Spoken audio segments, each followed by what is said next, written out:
Hey guys, and welcome back to my channel. Raenelle-Lee here. Hope everyone is doing amazing. I have not been on YouTube for a very long while, and we're gonna get into all of that today. So yeah, we ended off me moving. That was the last major thing in my life that you would have seen, and since then I have not been back on YouTube. Like, I have not been. So I will kind of go to what is happening now, and then I will kind of go back. It's so hard to talk about, but I think that's why I've been dreading coming back on YouTube. So obviously, normal thing, after Vlogmas I always take a break. That's kind of like a normal thing. Sometimes I just take a little break, sometimes I take a longer break. This time was my longest break I've taken since Vlogmas, and it was my intention. At first I was like, okay, I don't know when I feel ready to just start back vlogging and stuff, because, you know, life does be life, and work started back, you know. But then at the end of January, my grandmother passed, and I think that was, or is, one of the hardest things I've ever in my life. And I think that I just, you know, just talking about it is emotional, because it's like, it's been a lot for all of us, and you all know my grandmother was such an integral part of my life. You all have seen her on vlogs. I didn't think I was going to get emotional just talking about it, but yeah, she has been such an integral part of my life and my family's life. She is it's like, no other talk past tense, right? She was the matriarch of my family. So she had such an important part in like all of our lives, and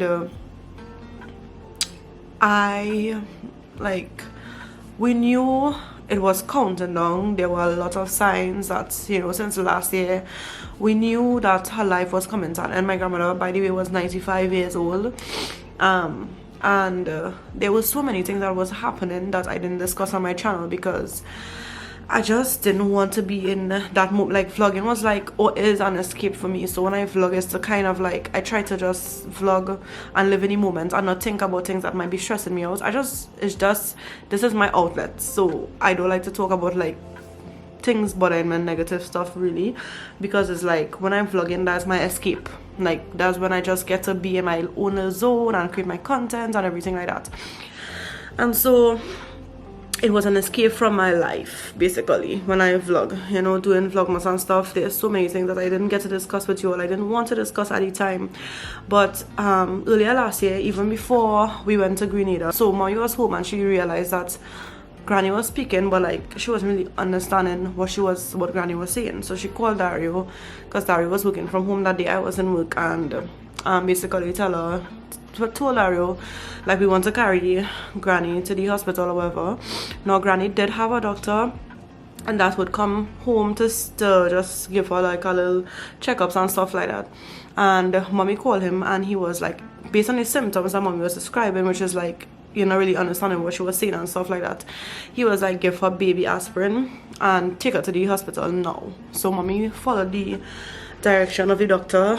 Thank God we had baby aspirin, and they took her to the hospital, and they did a scan, and they realized that she suffered a stroke. It was not the first time, actually, and she was still normal after the first one, but it's a second one that literally after that, I think it was like April last year, Granny just started to go downhill. And I think you and me have realized, because usually when I come by my mom, you all would have seen me like vlogging my granny, talking to her, and I always had her in my content once I was here. And even Christmas went and you all didn't see her, and it's because we didn't really want to show her in that light, because Granny started to lose a lot of weight, and she basically started to, the stroke caused dementia. And here again, just getting emotional just talking about it, but she started to get dementia, and she started to forget names, she started to forget people around her. And I mean, she didn't forget Nala. Like, I don't know what it was about Nala, but she didn't forget Nala. She started to go downhill. And even before we went Grenada, I remember saying, Dario, like, at this point, the way Granny going, I don't even know if we're going to go Grenada. This how long all of this happening. That's why you must never judge people, because you really, really never know what's really going on in their lives, you know. When we come on social media, we are in control of our of what we show, you know. And I just didn't feel to talk about her. I also felt like, would Granny want me to talk about that she's not okay? I don't know. So I was just kind of not really putting energy into it like that to share about it, and we were just coping with what we had to cope with at this point in time. And then at the end of the day, we are not in control of life, so God, you know, had her here with us. God kept her, you know. We came back from Grenada. There was certain things she would remember, because when I told her we were going to Grenada, when I came back, she was like, how was Grenada and stuff. But literally it just felt like a very quick decline. Her quality of life just started to deteriorate. And it was just January 28th this year, 2026, Granny took her last breath. She was around people that she loved, and it's so strange because I don't know if you all watched Latoya Forever, but her grandmother also died. And like watching Latoya vlogs, even her grandmother died before my grandmother died. And I remember messaging her cousin, because Latoya come like my family, like that's just how I feel, because I've been watching her since I was in school. And so, you know, I was talking to her cousin, I was talking to Auntie Jillian, which is her aunt, and she replies to DMs, and I was just telling them, like, it feels so familiar because my grandmother is going through the same thing. And then they posted up the vlog with Latoya's grandmother having her last breath, literally. And she was just breathing a kind of way, and then eventually she passed. And couple days after that, I was in work. My sister called me, like they have to rush her to the hospital because she having labored breathing. And like once I heard that, my mind just ran to Latoya's vlog, where that same thing basically happened with her grandmother. The grandmother had like a kind of labored breathing, and that was basically the countdown. And so I was in work, and I just had to continue like normal, you know. I didn't leave or anything because I don't know what is going on, so better just see what I could do at the time. Continue doing my job. I have my students to see about. And after one that day, I remember I was with some of my students in a sensory room. We have a sensory room. It's like a calm down kind of space. And we were just there. It was like the end of the school day kind of. And we were just there like listening to calming music, just getting them regulated or whatever. And when I saw my sister call, because I was kind of keeping in contact with my sister throughout the day. And when my sister called me, I just knew what it was. And yeah, it was 1:18. She died in the Arima hospital with my mom, my sister, and 2 of my cousins. And so my sister at some point called me, and she was like, you're coming to the hospital? And I told her, I was like, I'm not sure I'll be able to do that, because I know it would have been a lot for me, because they were literally in the room. They put them in a private room with the body. And when I almost reached close to the hospital, I was like, you know what, I'll go. Because at the end of the day, it's not just about me alone, but I just felt like my family needs me. My mother literally just lost her mother. Like, it's not about me, you know. Sometimes you had to be selfless in this life. And I was like, let me just go, because I feel like I need to be there with my family, for my mom. And I went to the hospital, and I'm a very jolly person, very bubbly. I did cry on work, but, you know, I gathered myself. I was able to get home and stuff like that. And I called my sister, and I was like, well, come outside and meet me, because I wasn't sure like what room they were in and stuff. And like I went happy and whatever, and as soon as I saw my grandmother on the bed, I broke down. It's been difficult for my family, so difficult, but I don't know if I'll be able to do this without my family. Like, there were many times when we just came together and we just spoke about Granny. We had a prayer for her. I broke down in the prayer as well, because it's like I was kind of, it's not like I'm in shock, but I'm in shock at the same time. She was 95, so, you know, at that point in time, you know the reality. But it's like, I've known my grandmother all my life, and it just felt like no matter what, she was just always there for everything, for every milestone. She remembered everything, all my interviews, my every single thing, every part of my life. My grandmother used to call me. There was a point before she was living, my mommy, Granny, used to call me every single day to check up on me. We used to talk for long, you know, sometimes hours, and then eventually it would kind of turn into minutes, and she'd be like, just calling to see how you and Dario going on, you know. And then that happened. The funeral was a tough one as well. I just still adjusting to it. The reality is, my heart is broken. That's my granny, such a integral person in my life, so it's been very difficult just adjusting to the fact that she's not here. And then my mom, that's her mom, so she's also dealing with it in her own way, and I feel like I have to be strong. Like, I have my moments, but I have to be strong because I feel like that's my mother's mother. Like, I could just imagine how she is feeling. So like, everything is just like, make sure that she is okay, be there for her, everything like that. Last few years of my granny's life was mommy. Everything was mommy. Mommy did everything for her. Yes, she had help, but she lived with mommy, so everything was mommy. Everything, every single thing. So I could just imagine how that is for her. So let me just catch myself. But I had to share this because it's so important. You all know Granny. A lot of you all have me on Instagram, so you all would have already sent your messages and your condolences, and I really appreciate it. Some of you don't have me on Instagram, so this might be the first time, or you may just have missed it. So this may be the first time that you're hearing about this, but I had to share it. I just had to before I try to go back into like regular content, you know.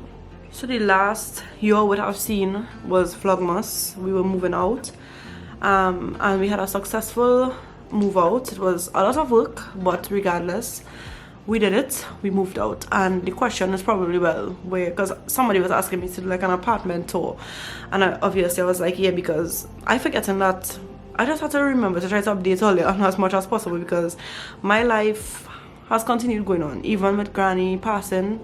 This is something that Granny's death has taught me about life. It doesn't stop because you lost someone.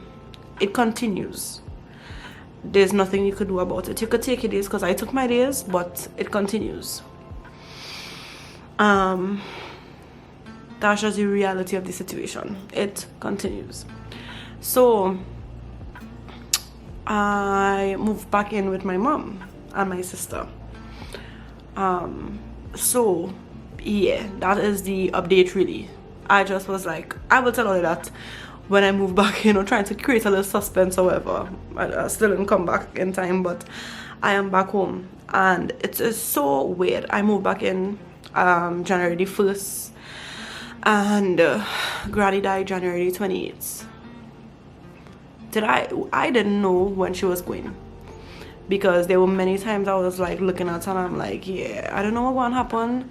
And God had other plans. He had other plans for her life, so I didn't know what was happening. But we moved back in, and it worked out. And even my principal was saying this, and my co-workers who know about who I kind of share stuff with was like, this is just like the perfect time. God couldn't have chosen a more perfect time for you to move back in for your mom, because God knows that you need her. There were many times Dario and I literally, Granny died, I think it was the Wednesday, I think. And then the Thursday, I was like, Dario, is it possible for you to take the day? And we literally had to go that same day. So Wednesday died, life has to go on. The Thursday we were in San Fernando because Granny wanted to use guys as her funeral home. And the Thursday we were in San Fernando choosing the coffin, casket, however you call it, making whatever arrangements for the funeral. And I must pick up guys because it was such a pleasant experience. Like, mommy and I was doing most of it, but like just from my experience, like just from what I saw, guys, is amazing. Like, I remember the day when at the hospital when they came to take the body, the guy literally called mommy and was like, just letting you know that your loved one has arrived at our home safely, and you know, again, we just want to send condolences. And it's like, from that to right on, amazing service by guys only. Like, I have to say that as much as it's a sad situation, they made it somewhat bearable, you understand?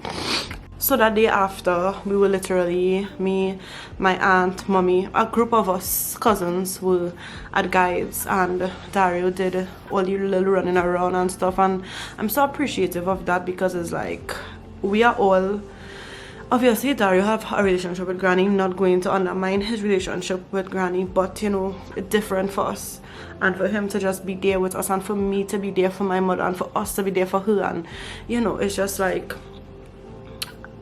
God knows, God literally orders our steps, you know. And the thing is, in my prayer all the time, every single time I pray, not every single time, but majority of the time I pray, I'm like, God, please help me to follow in your steps. Please help me to follow the path that you have for me. And God knows that this was the month, because we could have moved back in the February, the March, you know. But God knows why it happened January. This was the month that I feel like we needed each other the most, in terms of like, not my family. We needed to be here with my mom, making sure she's okay. Like sometimes Dario would make like a smoothie for her. I would help cook with the cooking, and like give her food, make sure she's okay, watch shows with her. I think that she needs that. My grandmother passed the January 28th, early January. Like, let me just see my camera roll to see if I could tell you exactly when. But my uncle died. His funeral was January the 17th.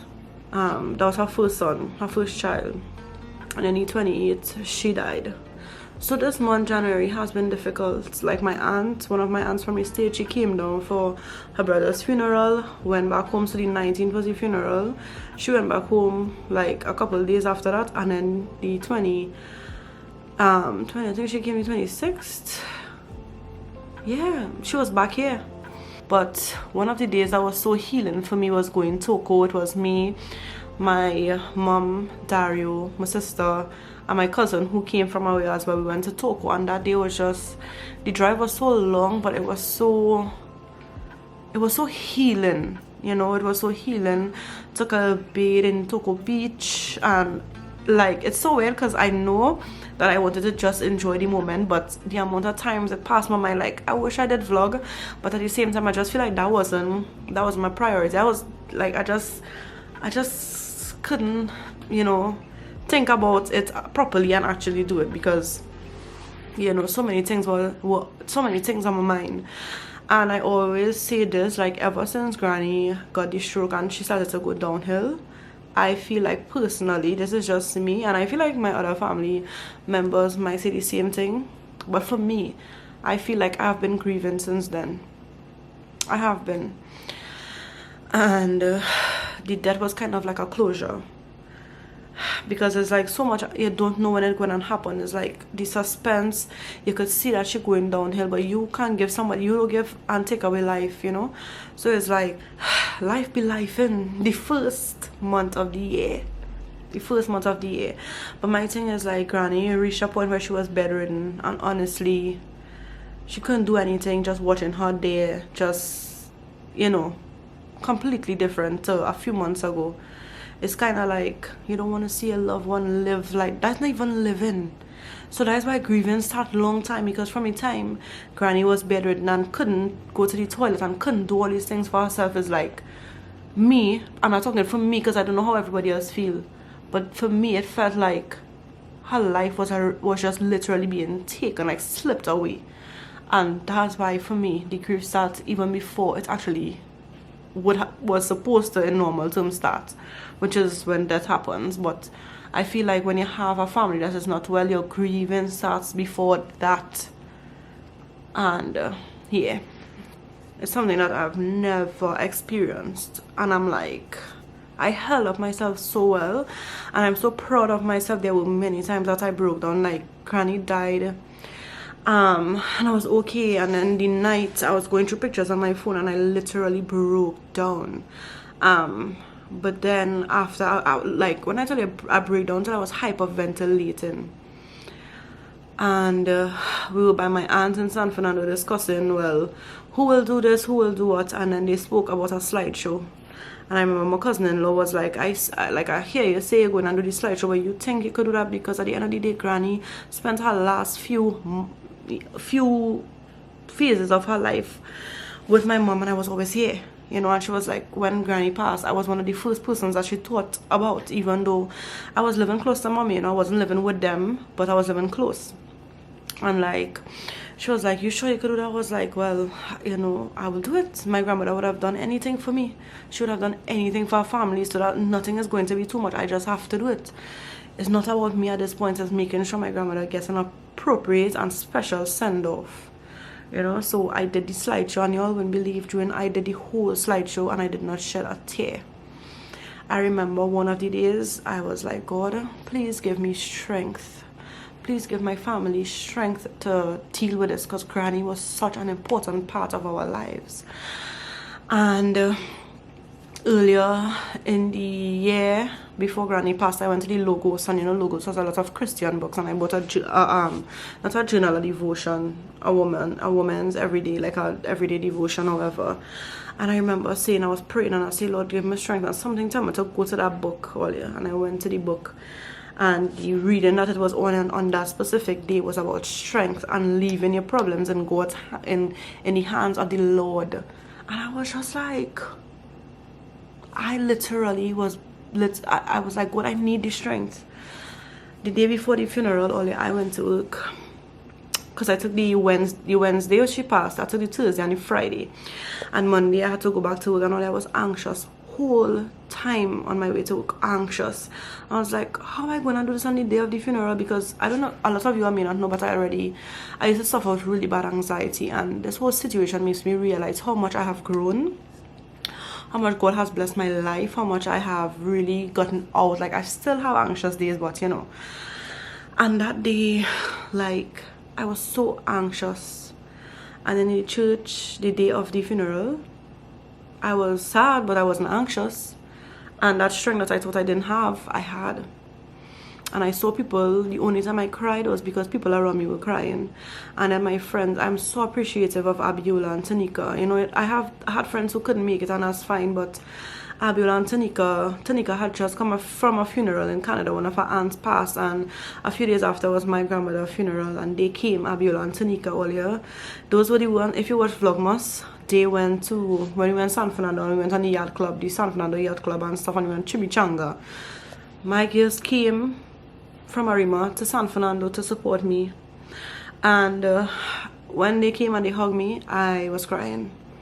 And I feel I was only crying because it was my grandmother's funeral and everybody else was crying, but I was so grateful at that point in time that these are the people I call my friends. It meant so much to me that these girls, and bear in mind, I met them in 2023 if I'm not mistaken, or 2022. I could be wrong mixing up the timing, but they are one of my newest set of friends. And it just goes to show that it doesn't matter when you meet somebody, when you're genuine, you're genuine. And they came and they hugged me before the funeral started, and I was like, well, they're really emotional right now. So I was so grateful that they were there, and my support system just continues to grow. It just continues to grow, and I'm so grateful for that. I went back out to work, and my co-workers presented me with these. Yeah. It is such a testament of who I am. And my grandmother gave so much love. She was such a kind person. I did an interview, I think that was her 88th birthday. I did like an interview style video with my granny just to learn more about her and to document it. And I'm so happy. Like, I was going back in my vlogs and just watching me laughing with my granny, spending time with her. And I'm so grateful and so thankful that I did that. But the way people have showed up for me during this time, it just shows that I am so deserving of love and so deserving of kind people around me. And I'm thankful that Granny instilled that in me, that I'm able to also show kindness and show love to people. And I will never in this life forget my Granny.